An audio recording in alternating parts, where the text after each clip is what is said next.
This is an example of a separable differential equation where we can move x to the left-hand side and y to the right-hand side with dy. Then this equation will be separated. As you can see here, the left-hand side is only a function of x and the right-hand side is only a function of y.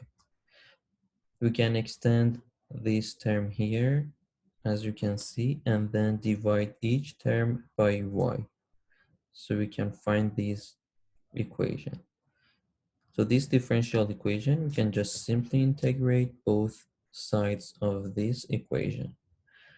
In order to solve the left-hand side integration, we can use the integration by parts or IBP method. So in integration by part, we say that the integration of u dv is equal to uv minus the integral of v du. So in here, we need to choose u and dv and then find du and v. So in order to do that, u should be a function that its differentiation is trivial, and dv should be the function that its integration is easy. And when we have a combination of a polynomial and a logarithmic term, we choose u as the logarithmic term and we choose dv as the polynomial term. So now the differentiation of u is trivial, it's just 1 over x dx, and the integration of this polynomial term is also easy to obtain. So now that we have u, dv, du, and v, we can substitute these values into equation number 1.